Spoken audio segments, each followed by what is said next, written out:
नमस्कार दोस्तों, एक बार फिर से हम हाजिर हैं क्लास 10th के सब्जेक्ट मैथ के रोज नंबर 2 के साथ।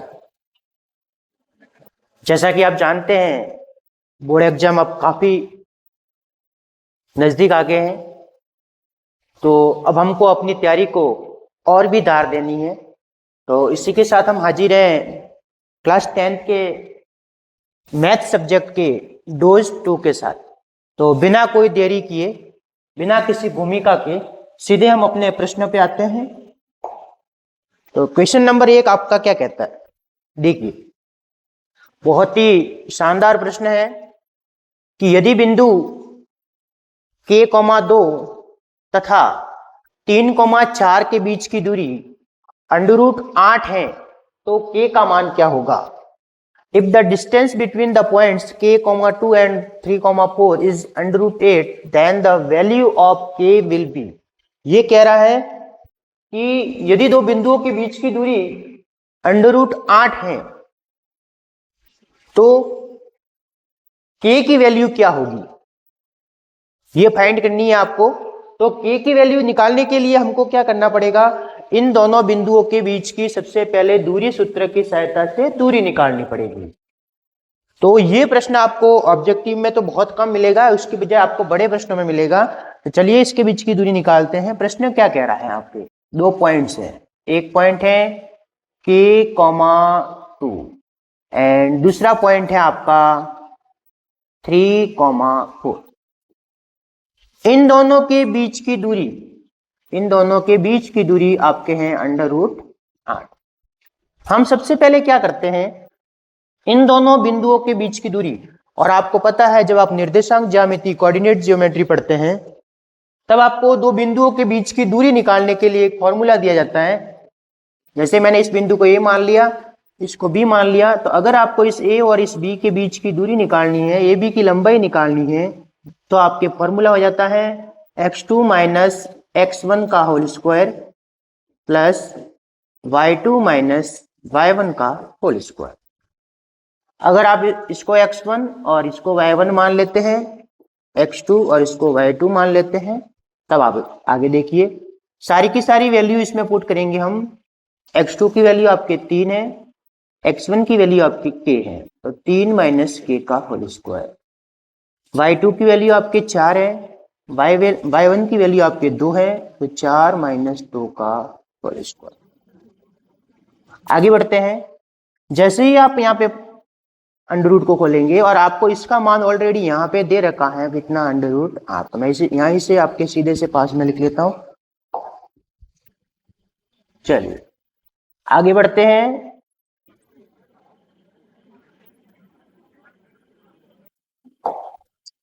सबसे पहले आपको क्या होगा, दोनों ही पक्षों में वर्ग करना पड़ेगा। तो जैसे ही आप वर्ग करोगे तो आपका इस अंडर से अंडर तो कैंसिल आउट हो जाएगा। तो देखिए अंडर से अंडर तो एक तरह से चला गया। जैसे ही आप इसका स्क्वायर करेंगे दोनों ही साइड में, तो पीछे क्या बचता है आपका 3 - k का होल स्क्वायर प्लस 4 में से 2 गए तो बचा 2 का होल स्क्वायर बराबर 8। चलिए 3 - k के होल स्क्वायर को हम होल स्क्वायर के फॉर्मूले की सहायता से ओपन करेंगे, तो यहां आपका हो जाएगा 9, क्योंकि a - b के होल स्क्वायर का फॉर्मूला होता है a² - 2ab प्लस b का होल स्क्वायर। तो 9 - 6k प्लस k का स्क्वायर प्लस 4 बराबर 8। एक बार फिर से रीअरेंज करते हैं इनको। के स्क्वायर को मैं सबसे पहले लिख लेता हूं -6k। अब देखिए 9 और 4 आपके हो गए 13, और ये 8 इधर आके 13 में से माइनस हो जाएंगे, तो पीछे बचेंगे आपके 5 बराबर 0।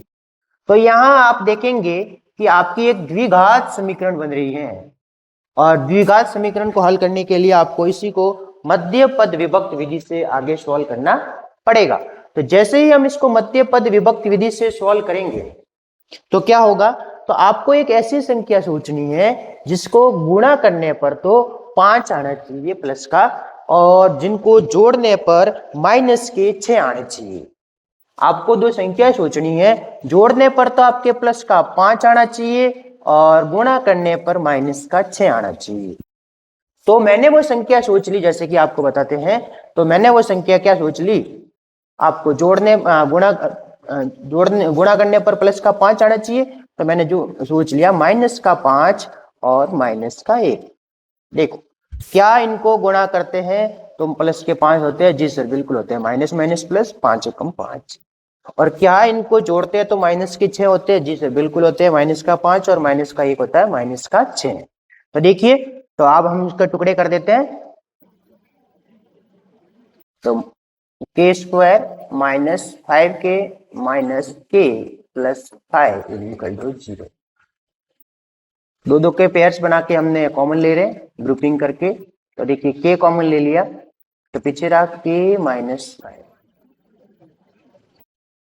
यहाँ पे हमने माइनस का 1 कॉमन लिया तो पीछे रहा के माइनस 5 इज इक्वल टू 0। के माइनस 5 फिर से कॉमन ले लिया तो पीछे बच गया आपके के माइनस 1 इक्वल टू 0।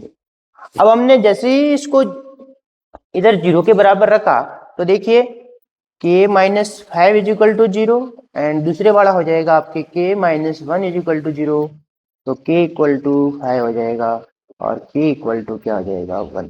तो आपके के की दो वैल्यू आई है, 5 और 1। क्या आई है? 5 और 1। जैसे ही ये 5 और 1 वैल्यू आई है, अब आपको ध्यान रखना है, बहुत बार बच्चे क्या करता है सिर्फ सिंगल वैल्यू निकालता है, तो कहने की जरूरत नहीं है। जैसे ही किसी भी द्विघात समीकरण को आप, क्वाड्रेटिक इक्वेशन को आप जैसे ही सॉल्व करेंगे तो इसके दो हल ही आएंगे।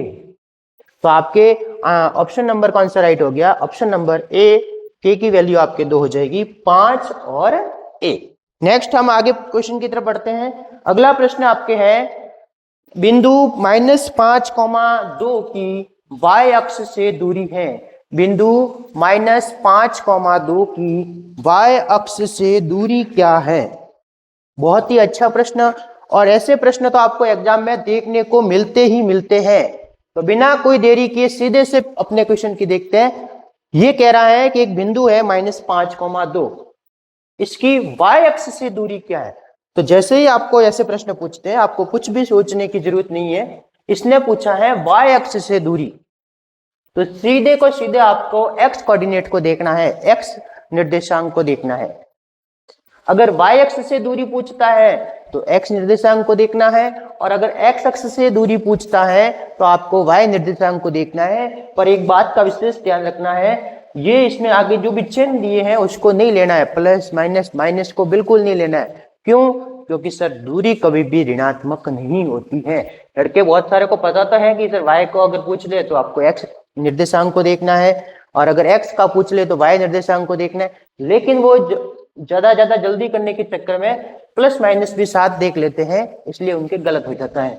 तो ये देखो बिंदु आपको दिया है -5,2 और अपने को पूछा है y अक्ष से दूरी, तो इसका मतलब अपने को कौन सा कोऑर्डिनेट देखना है, कौन सा निर्देशांक देखना है? -5 वाला, मतलब x वाला, और x वाला है -5, और दूरी कभी भी माइनस नहीं होती है, इसलिए अपना उत्तर हो जाएगा प्लस का 5।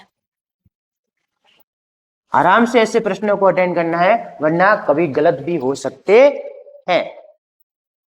चलिए आगे बढ़ते हैं। अगला प्रश्न आता है अपना वापिस अभी जैसे ही वो प्रश्न किया था के की वैल्यू वाला, वैसा का वैसा ही प्रश्न आपके सामने एक और आया है कि यदि बिंदुओं 3,a और 4,1 के बीच की दूरी √10 है तो a का मान होगा। If the distance between the points 3,a and 4,1 is √10 then the value of a will be. ये कह रहा है कि अगर इन दोनों बिंदुओं के बीच की दूरी √10 है तो a का मान क्या होगा। तो आपको इसको a का मान निकालना है, और अभी जस्ट जैसे ही अपने एक पिछला सवाल किया था उसी तरीके से सेम टू सेम। तो देखिए दो पॉइंट मैंने मान लिए, एक पॉइंट है आपका 3,a और एक पॉइंट है आपका 4,a। प्रश्न आपसे ये कह रहा है कि इन दोनों के बीच की दूरी है √10। तो हम भी दूरी सूत्र की सहायता से इन दोनों के बीच की दूरी निकालते हैं, और दूरी सूत्र आपको ध्यान ही है, मैंने इसको अगर ए पॉइंट मान लेता हूं, इसको बी मान लेता हूं, तो ए बी, और इन दोनों के बीच की दूरी का फॉर्मूला हो जाएगा x2 - x1 का whole square plus y2 minus y1 का होल स्क्वायर।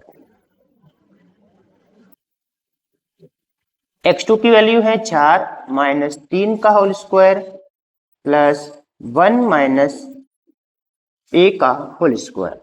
ऊपर अंडर लगा दिया और प्रश्न कह रहा है इसका मान ऑलरेडी आपको दे रखा है कितना, अंडर रूट का 10। जैसे ही हम दोनों पक्ष में स्क्वायर करेंगे, बाया पक्ष और दाया पक्ष दोनों ही पक्षों में स्क्वायर करेंगे, स्क्वायर इन बोथ साइड्स करेंगे, तो आपका ये अंडर रूट तो हट जाएगा।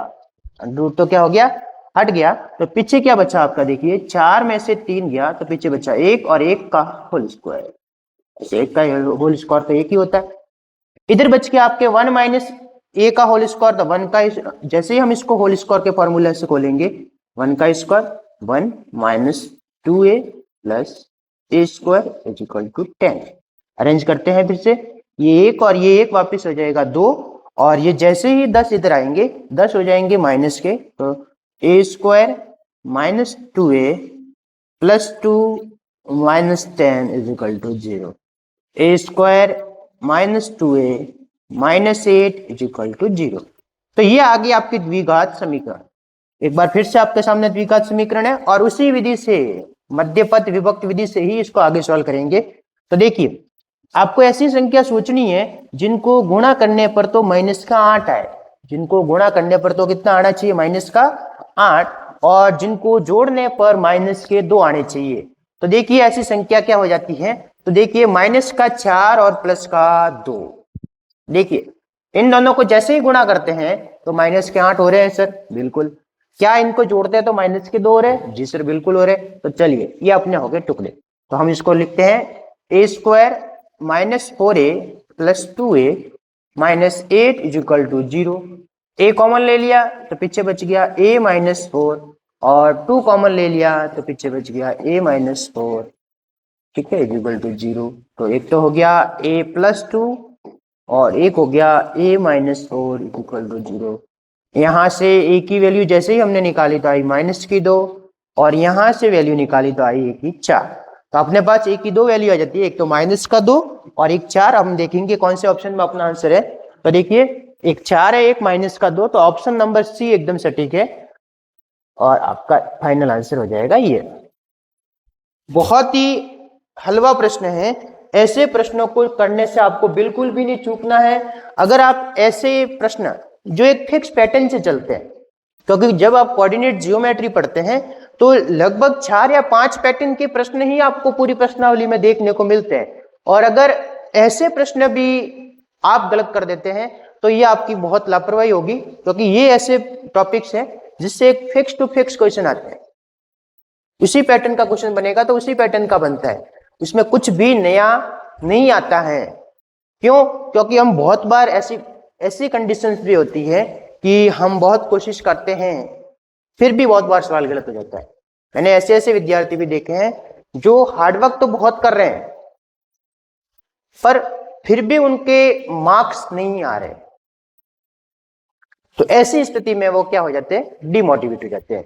तो उनके लिए ये 2 लाइनें ही मैं कहूंगा कि जरूरी नहीं कि तू दौड़ में अव्वल आए, कि जरूरी नहीं कि तू दौड़ में अव्वल आए, जरूरी नहीं कि तू सबको पीछे छोड़ दे, जरूरी नहीं कि तू दौड़ में अव्वल आए, जरूरी नहीं कि तू दौड़ में सबको पीछे छोड़ दे, जरूरी है तेरा दौड़ में शामिल होना, जरूरी है तेरा दौड़ में शामिल होना, जरूरी है तेरा गिरकर फिर से चलना, जरूरी है तेरा दौड़ में शामिल होना, जरूरी है तेरा गिरकर फिर से चलना। जिंदगी में इम्तिहान बहुत होंगे, जिंदगी में इम्तिहान बहुत होंगे, आज जो आगे हैं, आज जो आगे हैं कल तेरे पीछे होंगे, आज जो आगे हैं कल तेरे पीछे होंगे, बस तू चलना मत छोड़ना, बस तू लड़ना मत छोड़ना। कहने का मतलब यही है, आपको किसी भी स्थिति परिस्थिति में हिम्मत को नहीं हारना है, बस अपनी रफ्तार को आगे बढ़ाते रहना है। चलिए कोई भी बाधा आपके रफ्तार को कम करने की कोशिश कर रही है, लेकिन आपको उस बाधाओं से लड़के आगे बढ़ते जाना है। और इसी के साथ हम वापस अपने अगले प्रश्न की तरफ बढ़ते हैं। प्रश्न संख्या आपका नेक्स्ट है, लीजिए। इसी टॉपिक का एक और प्रश्न है कि बिंदु -x, -y की मूल बिंदु से दूरी होगी, the distance of the point -x, -y from the origin. तो देखिए प्रश्न आपसे इस तरह से पूछता है कि अगर आप इसकी मूल बिंदु से दूरी निकालते हैं तो वो दूरी क्या होगी डिस्टेंस फॉर्मूले के यूज को करते हुए। तो आपको देखो इस प्रश्न को करने के वैसे दो तरीके हैं। आप इसमें डायरेक्ट दूरी सूत्र का भी प्रयोग कर सकते हैं और आप इसमें डिस्टेंस फॉर्मूला का आप इसमें सीधा मूल बिंदु से दूरी सूत्र का भी प्रयोग कर सकते हैं। तो देखिए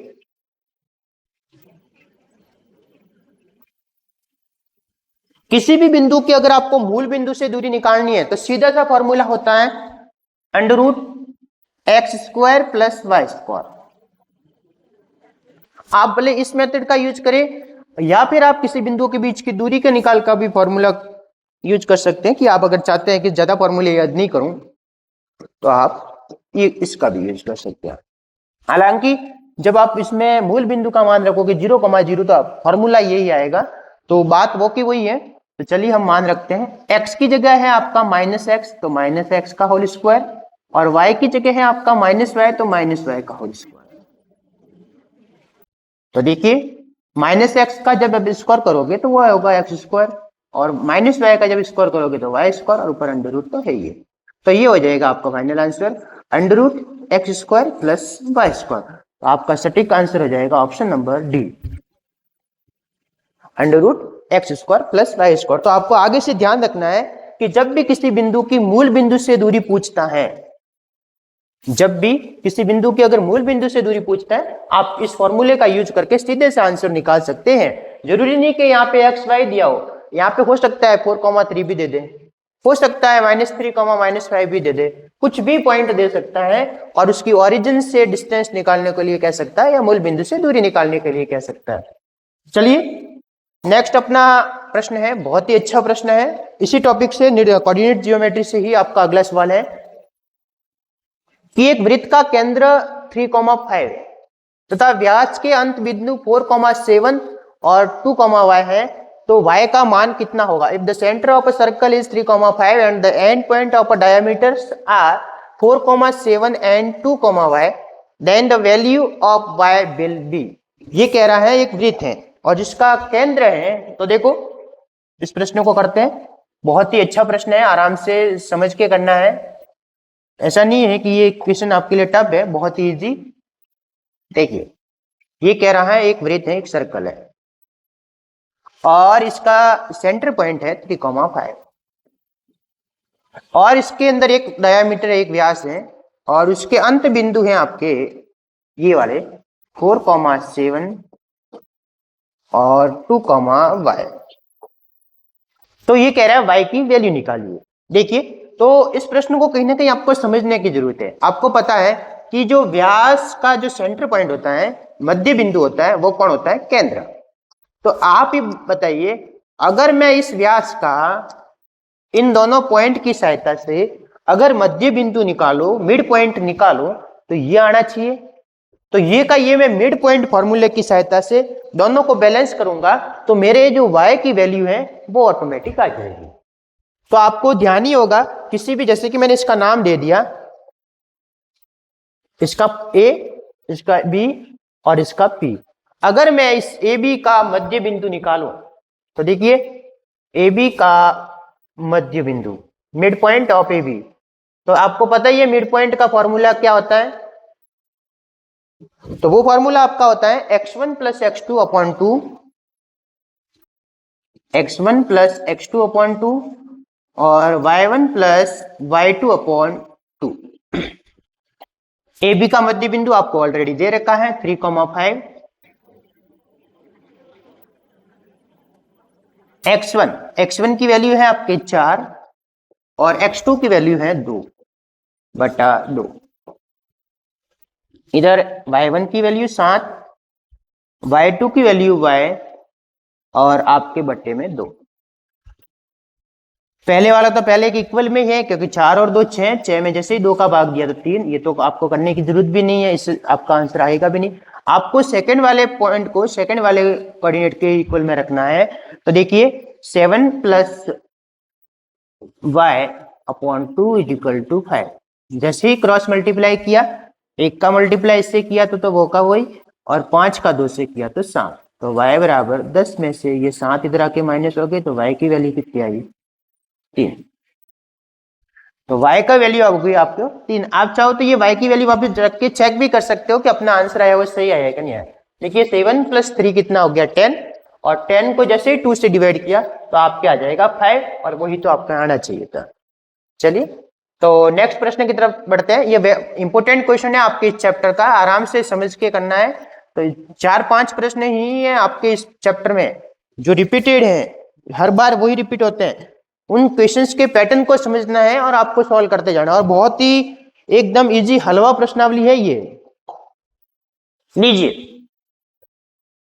ट्रिग्नोमेट्री से आपका एक क्वेश्चन पुट होता है कि tan 45 प्लस cot 45 का मान होगा, और इससे इजी तो कुछ हो ही नहीं सकता। हर किसी लड़के के मुंहों पर है ऐसे प्रश्न, और ऐसे प्रश्नों को ही हम हलवा कहते हैं कि हलवा है, अब तो खाना ही पड़ेगा, और जो नहीं खाएगा वो पीछे रह जाएगा।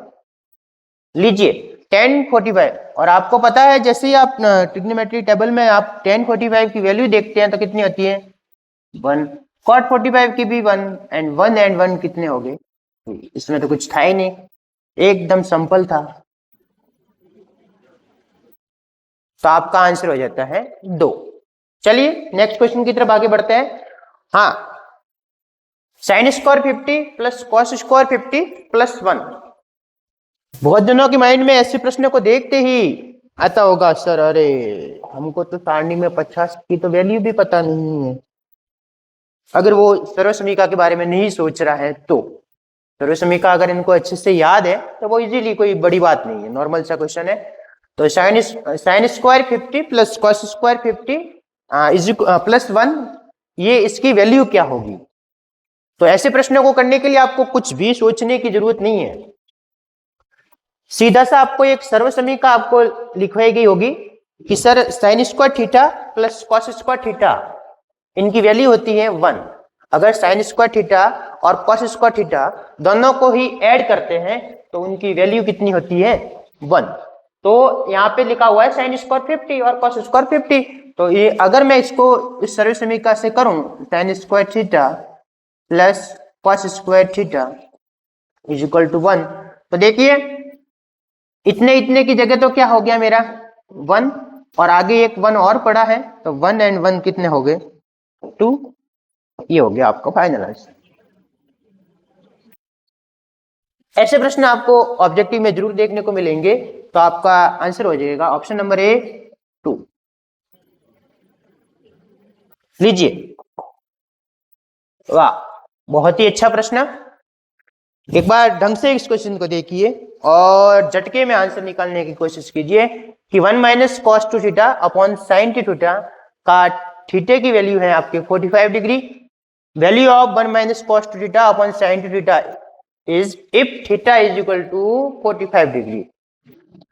लीजिए इस प्रश्न को करते हैं। तो पहली बात तो यही है कि अगर इन प्रश्नों को आपको करना है तो आपको वो सारणी अच्छे से याद होनी चाहिए।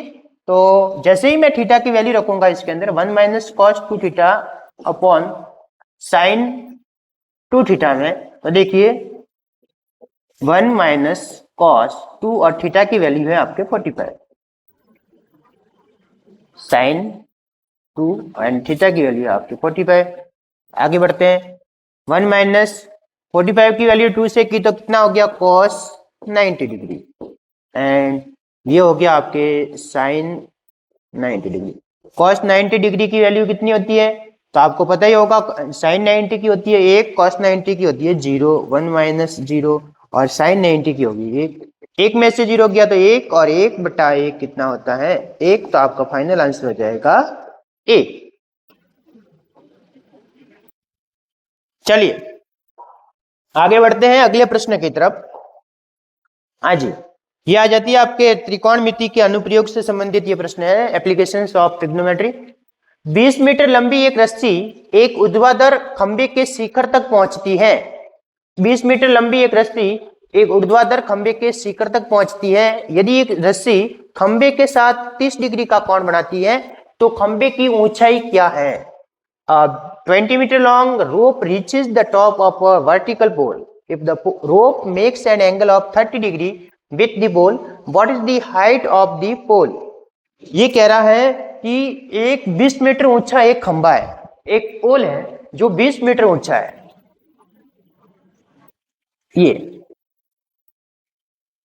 ये पोल है आपके 20 मीटर ऊंचा। यदि एक रस्सी इस खंभे के साथ 30 डिग्री का कोण बनाती है, ये एक रस्सी है और खंभे से देखो रस्सी कुछ इस तरह से बंधी होगी और ये इस खंभे के साथ में कितने डिग्री का कोण बनाती है? 30 डिग्री का।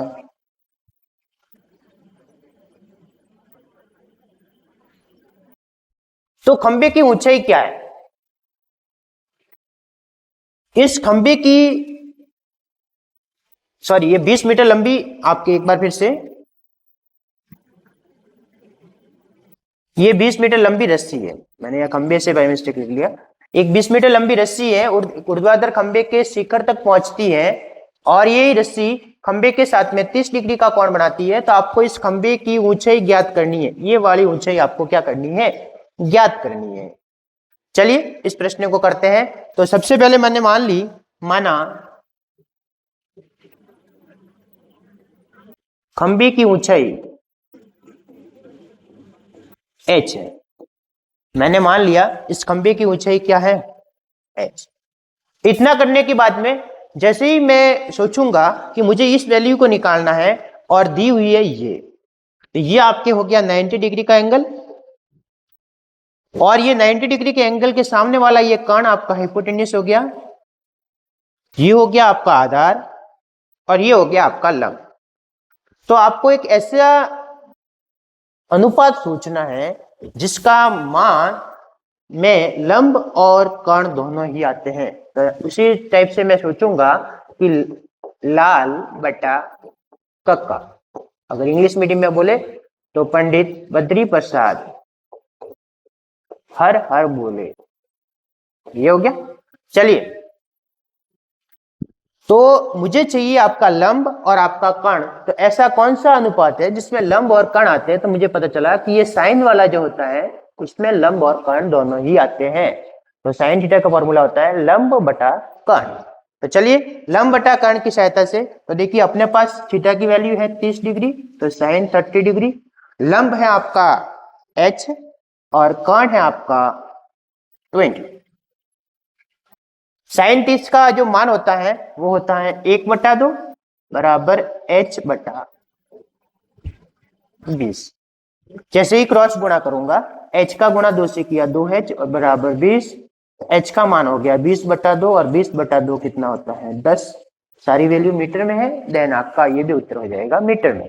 तो आपका उत्तर हो जाएगा 10 मीटर। अच्छे से ध्यान रखना है। ऐसे ये ट्रिग्नोमेट्री के एप्लीकेशन से रिलेटेड है और इस प्रश्नावली में कुछ भी नया नहीं है, सिर्फ और सिर्फ आपको रिलेशन की बात करनी है। अगर मैं पहले से ही कह देता हूं, अगर आपको कर्ण और अगर आपको लंब के बारे में रिलेशन है तो आप साइन थीटा का यूज कीजिए, और वही लंब और आधार दोनों के बीच में रिलेशन है तो आप टेन थीटा की बात कीजिए। मोस्टली आपको इस प्रश्नावली में ये दो रिलेशन देखने को मिलते हैं, इसके अलावा भी रिलेशन है पर मोस्टली आपको ये देखने को मिलेंगे। चलिए आगे बढ़ते हैं।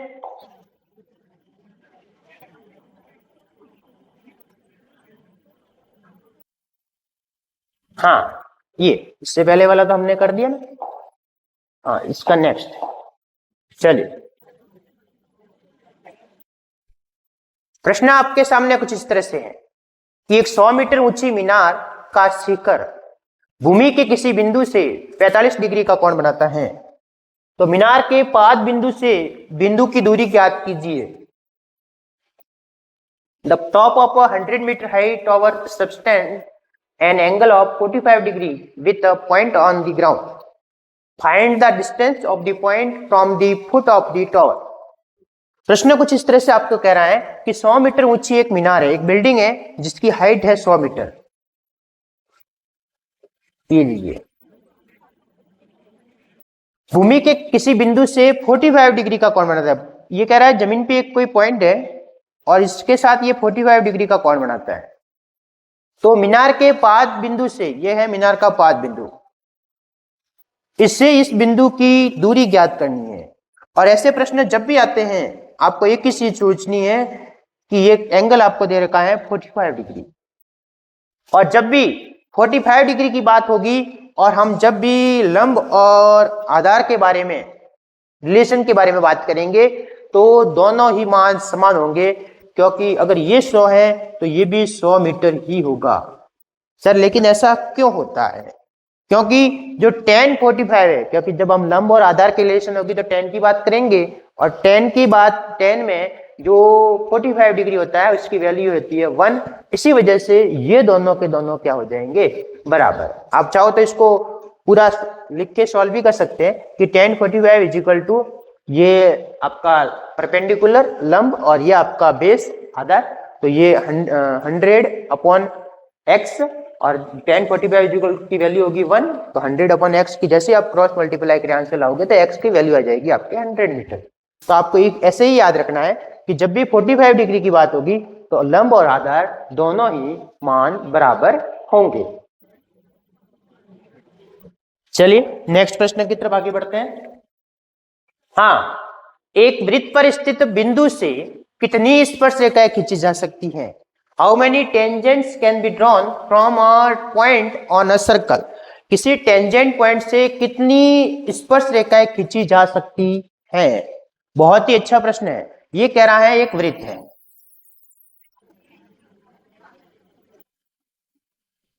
और इस पे कोई पॉइंट स्थित है, तो एक वृत्त पर स्थित बिंदु से कितनी स्पर्श रेखाएं खींची? इस बिंदु से सिर्फ एक ही स्पर्श रेखा खींची, एक ही टेंजेंट लाइन बनाई जा सकती है। ध्यान रखना, ये प्रश्न आपको बहुत बार कंफ्यूजन करता है। अगर वृत्त पे कोई पॉइंट स्थित है तो उस पे एक ही स्पर्श रेखा खींची जा सकती है, एक ही टेंजेंट लाइन खींची जा सकती है, तो आपका आंसर हो जाएगा एक। लेकिन ये पूछ ले एक वृत्त की परिधि पर कितनी एक वृत्त पर कितनी स्पर्श रेखाएं खींची जा सकती हैं, इस परिधि पे कितनी स्पर्श रेखाएं खींची जा सकती है, तो अनंत, क्योंकि यहाँ बहुत सारे पॉइंट्स हैं, हर एक पॉइंट पे एक स्पर्श रेखा, तो बहुत सारे पॉइंट्स पे बहुत सारी अनंत होगी। इसी अगर ये प्रश्न पूछ दे अगर किसी वृत्त के बाह्य बिंदु से वृत्त पे कितनी स्पर्श रेखा खींची जा सकती है, तो इससे देखो एक और इसकी दो, तो बाह्य बिंदु से कितनी हो जाएगी आपके दो। अगर वृत्त पे पूछे तो अनंत, और वृत्त पे स्थित किसी बिंदु पर पूछ ले तो आपकी सिर्फ एक, सिंगल। चलिए नेक्स्ट आगे बढ़ते हैं। लीजिए बहुत ही अच्छा प्रश्न। वृत्त का उसकी स्पर्श रेखा के उभयनिष्ठ बिंदु को क्या कहते हैं? The common point of a circle and tangent it is called. जो वृत्त होता है और उसकी स्पर्श रेखा, उसका जो उभयनिष्ठ बिंदु होता है उसे क्या कहते हैं? क्या स्पर्श बिंदु कहते हैं, क्या केंद्र बिंदु, त्रिज्या या जीवा? वृत्त तथा वृत्त के और उसकी स्पर्श रेखा दोनों के उभयनिष्ठ बिंदु को क्या कहते हैं? देखिए ये है आपका वृत्त और ये आपकी है स्पर्श रेखा। यहाँ पे ये कह रहा है ये वृत्त का पॉइंट, और यहाँ पे ही इस स्पर्श रेखा भी पॉइंट, और ये पॉइंट कहलाता है आपके स्पर्श बिंदु। क्या कहलाता है? स्पर्श बिंदु, कॉन्टेक्ट पॉइंट। और ये इन दोनों का कॉमन पॉइंट होता है। ये पॉइंट वृत्त का भी है, सर्कल का भी है, और टेंजेंट लाइन का भी ये पॉइंट है। तो ये पॉइंट कहलाता है आपके स्पर्श बिंदु, कॉन्टेक्ट पॉइंट। नेक्स्ट आगे बढ़ते हैं। बहुत ही अच्छा प्रश्न है। एक बिंदु P से वृत्त पर स्पर्श रेखा की लंबाई 24 सेंटीमीटर, बिंदु P की केंद्र से दूरी 25 सेंटीमीटर, और वृत्त की त्रिज्या क्या होगी? If the length of a tangent to a circle from a point P is 24 centimetre and the distance of a point P from the centre is 25 centimetre and then the radius of circle will be. ये प्रश्न आपसे कुछ इस तरह से आपको प्रश्न पूछना चाहता है कि देखिए ये है आपका एक वृत्त,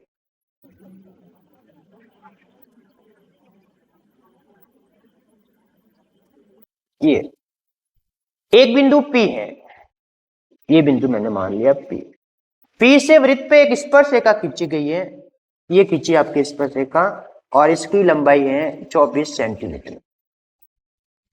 इस पेज से इस वृत्त पर स्पर्शरेखा खींची गई है और इस पे इसकी लंबाई है 24 सेंटीमीटर तथा बिंदु P की इस केंद्र से दूरी, इस वृत्त के केंद्र से ये दूरी होगी आपके 25 centimetre.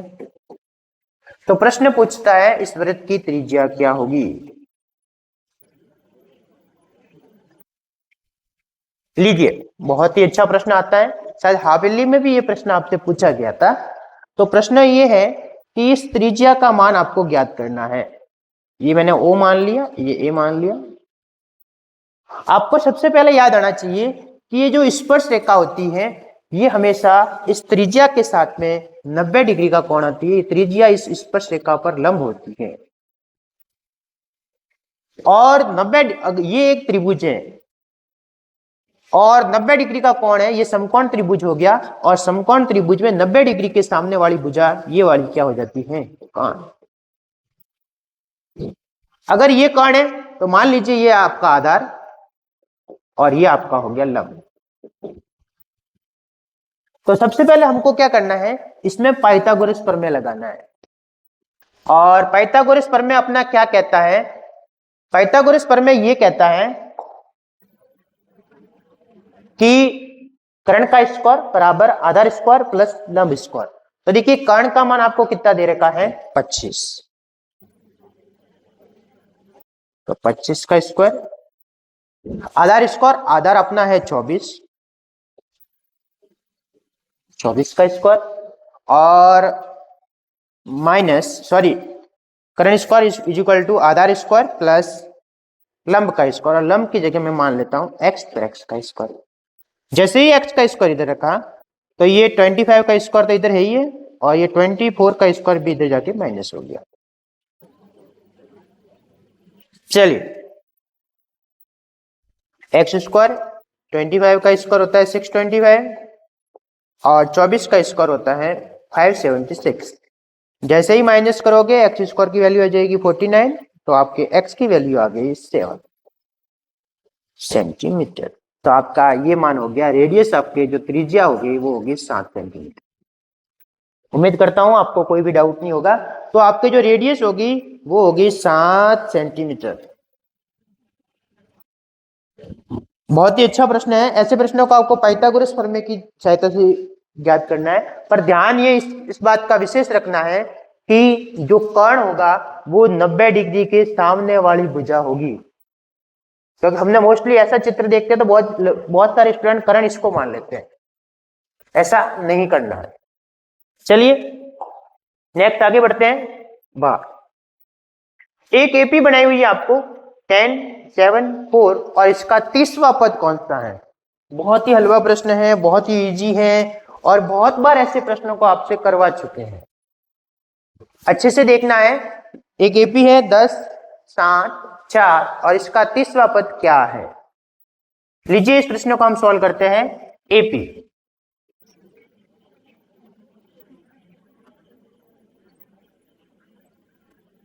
Ten, 7, 4 dot dot dot. चलिए सबसे पहले प्रथम पद ए, कितना मान हो गया 10। फिर हम निकालते हैं इसका सार्वंतर। सार्वंतर के लिए द्वितीय पद में से प्रथम पद को माइनस कर दिया, 7 में से 10 गया तो आप क्या आया -3। अपने को पूछा है 30वां पद A30 और A30 के लिए आपको पता ही है फॉर्मूला होता है A + 29D। A की वैल्यू 10 + 29, D की वैल्यू होगी -3। 3 का गुणा इससे किया, 3 में 27, हासिल लगी 2, 3 दूनी 6 और 2 हो गया 7, 8। और जैसे ही 10 में से 87 माइनस करेंगे तो माइनस का 77 आपका हो जाएगा आंसर। तो बहुत ही इजी क्वेश्चन है। चाहे कोई सा भी आपको पद पूछे उससे एक कम करके आपको फॉर्मूला बना देना है। जैसे कि आपको पूछ लिया 17वां पद कौन सा है तो A + 16D। मान लीजिए आपसे पूछ दिया 10वां पद कौन सा है तो A + 9D। कोशिश करनी है D की वैल्यू आपको गलत नहीं निकालनी है। बहुत जने यही सोच लेते हैं 10 और 7 सीधा 3, जबकि 3 नहीं है, वो 7 में से 10 घटाएंगे तो -3 आएगा। क्योंकि सार्वंतर में हमेशा इस दूसरे पद में से पहले को, तीसरे में से दूसरे को इस टाइप से घटाया जाता है।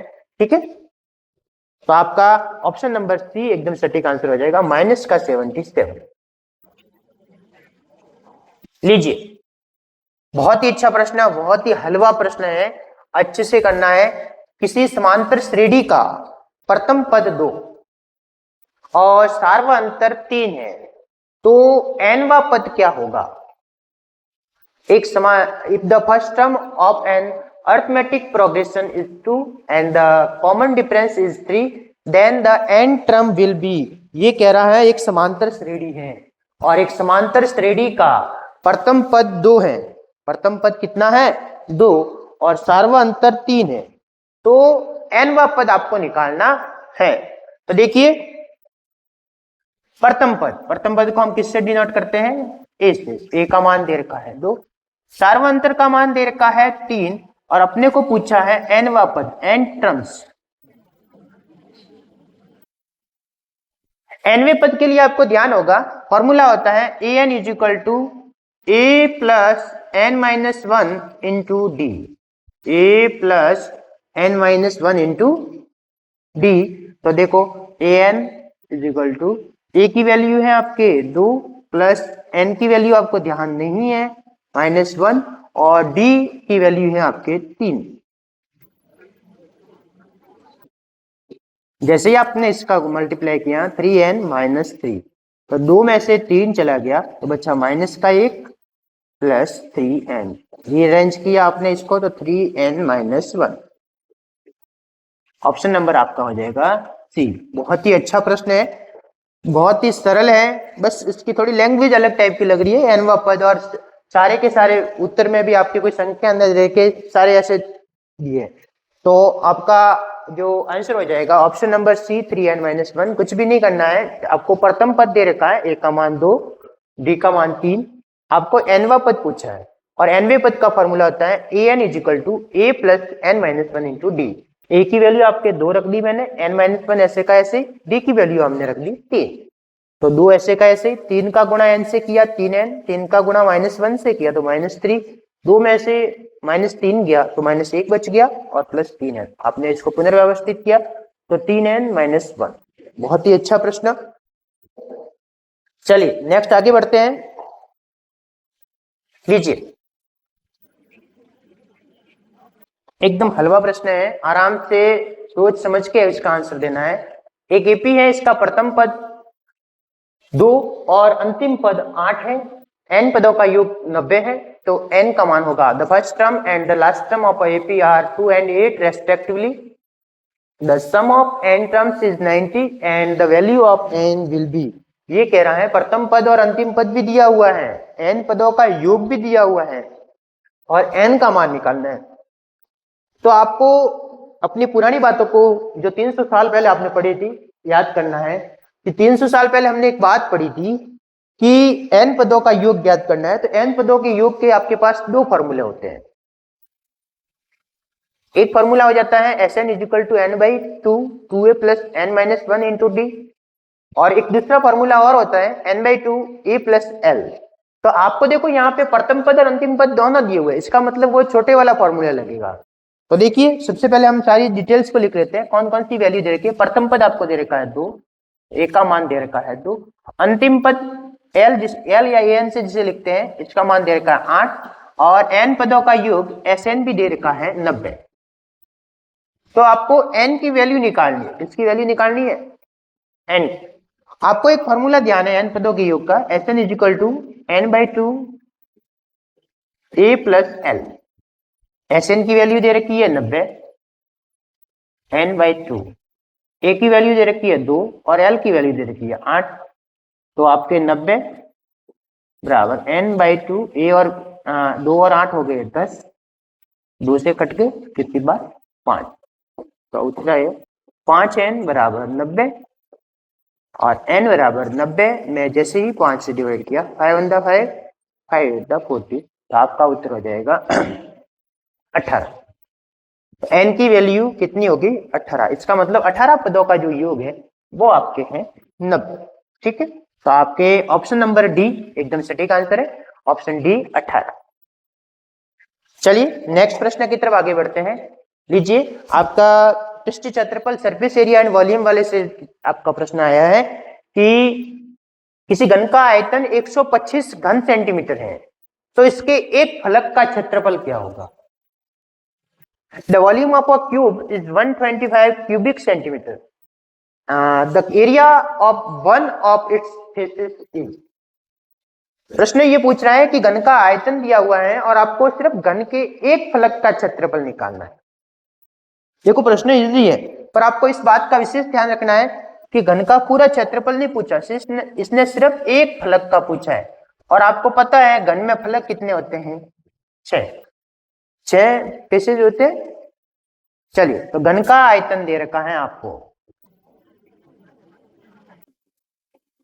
Volume of cube 125 centimetre cube. घन के आयतन का फॉर्मूला होता है भुजा क्यूब। तो भुजा का मान कितना आ गया आपके? कितना आ जाएगा? 5, क्योंकि 5 का क्यूब भी तो आपके 125 होता है। अब इसने पूछा एक फलक का क्षेत्रफल। घन में होते हैं 6 फलक, एक फलक, और एक फलक आपके कौन से आकार का होता है? घन है, इसलिए एक फलक हो जाएगा वृत्त आकार का। और ये कहीं एक घनाभ दे रखा होता तो आपके एक फलक हो जाता आयत के आकार का, रेक्टेंगल के आकार का। ये घन का एक फलक है और ये होता है वृत्त के आकार का। वृत्त का फॉर्मूला होता है, वृत्त के क्षेत्रफल का फॉर्मूला होता है भुजा स्क्वायर। क्या होता है? भुजा स्क्वायर। भुजा का मान आपने 5 है, घन के एक फलक का क्षेत्रफल, घन के एक फलक का क्षेत्रफल। ठीक है, 5 गुणा 5, तो उत्तर हो जाएगा आपका 25 सेंटीमीटर स्क्वायर, या जिसे 25 वर्ग सेंटीमीटर भी बोलते। बहुत ही अच्छा प्रश्न है आपको। नेक्स्ट आगे बढ़ते हैं। दो बेलनों के आधार की त्रिज्याओं का अनुपात 2:3 और ऊंचाई का अनुपात 5:3, तो उनके आयतनों का अनुपात क्या होगा? बहुत ही अच्छा प्रश्न। The radius of the bases of two cylinders are in the ratio of 2:3 and their heights are in the ratio of 5:3, then the ratio of their volumes will be। देखो, त्रिज्या भी दी हुई है आपको, दोनों की ऊंचाई भी दी हुई है, और उसको आपको उसके आयतनों का अनुपात निकालना है। त्रिज्या और ऊंचाई दोनों ही दी हुई है, आयतनों का अनुपात निकालना है। तो देखिए, मैं आपको इसको इस विधि से करवाता हूं। देखिए, एक तरफ अपने पहले वाले बेलन का बेलन नंबर 1 का ले लिया, और दूसरा यहाँ पे दूसरे नंबर बेलन यानी दूसरा सिलेंडर ले लिया। आपको पता है कि बेलन के आयतन का फॉर्मूला क्या होता है? पाई आर स्क्वायर एच। तो ये इस पहले का है, इसलिए इसके पीछे 1 लिख लिया। ठीक है, अब अपन दूसरे का निकालते हैं। तो वही पाई R2 का स्क्वायर और H2। ये दूसरे बेलन का है, इसलिए मैंने R2 लिख दिया। पाई और पाई तो दोनों में ही है, तो लिखने की जरूरत ही नहीं है। आगे का लास्ट में भी अनुपात में है, इसलिए कट जाएगा। R1, देखिए R1 पहले वाले की त्रिज्या कितनी है आपकी? 2, तो 2 का स्क्वायर। पहले वाले की ऊंचाई कितनी है? 5, तो 5। दूसरे वाले की त्रिज्या कितनी है? 3, तो 3 का स्क्वायर। और दूसरे वाले की ऊंचाई कितनी है? 3। 2 का स्क्वायर कितना हो गया? 4 इंटू 5, इनका स्क्वायर 9 गुणा 3, तो 4 पंजे 20 और 9 3 27। तो कॉमा उत्तर आपका जो उत्तर हो गया वो हो गया 20:27। किसी भी टेबल से कट नहीं रहा है, फाइनल आंसर है ये। तो 20:27। बहुत ही अच्छा प्रश्न है। ऐसे प्रश्नों को एकदम ढंग से शांति से करना है। आप अगर मान लीजिए पाई की वैल्यू रख के भी कर देते तो भी कोई बड़ी बात नहीं है, वो लास्ट में कट आउट हो जाएगी। ठीक है, नेक्स्ट प्रश्न की तरफ बढ़ते हैं। ओहो, क्या प्रश्न है? ये प्रश्न तो मोस्टली आपको देखने को मिलता ही मिलता है कि यदि 6, 8, 9, x तथा 13 का माध्य 10 हो तो x का मान क्या होगा? और बहुत ही सिंपल सा प्रश्न है कि इन संख्याओं का माध्य दे रखा है, तो x का मान क्या होगा? आपको पता ही है कि माध्य निकालने के लिए आपके पास माध्य मतलब एक प्रकार का आप एवरेज समझ लो, औसत समझ लीजिए। माध्य का फॉर्मूला क्या होता है? आंकड़ों का योग बटा आंकड़ों की संख्या, sum of data upon number of data. तो देखिए, अपने पास में आंकड़े क्या क्या दे रखे हैं, 6, 8, 9, x और 13। हम क्या करते हैं, वही फॉर्मूला लगाते हैं, आंकड़ों का योग बटा आंकड़ों की संख्या। 6 plus 8 plus 9 plus x plus 13, संख्या अपने पास कितनी है, 1 2 3 4 5, तो बटा 5, और इसका माध्य दे रखा है ऑलरेडी कितना, 10। चलिए 8 और 6 कितने हो गए, 14। 14 और 9 कितने हो गए, 14 और 9 हो गए आपके 20 और 23। 23 और 13 कितने हो गए, 23 और 13 कितने हो गए आपके, 36। कितने हो गए, 36। तो देखिए 36 बटा 5 प्लस यहाँ पे x और आएगा, क्योंकि x और साथ में, 36 प्लस x बटा 5 बराबर 10। क्रॉस गुणा कीजिए, 36 प्लस x, 10 का गुणा 5 से किया, कितना आया, 50। x का मान आया 50 में से 36 गया, तो 50 में से जैसे ही 36 जाएगा तो आपके उत्तर आ जाएगा 14। x की वैल्यू आ गई आपके 14। बहुत ही अच्छा प्रश्न है। नेक्स्ट प्रश्न की तरफ आगे बढ़ते हैं। लीजिए, वर्ग अंतराल 24-30 का वर्ग चिन्ह होगा। The class mark of the class interval 24 to 30 will be. ये कह रहा है इस वर्ग अंतराल का वर्ग चिन्ह क्या होगा, इस वर्ग अंतराल का वर्ग चिन्ह क्या होगा।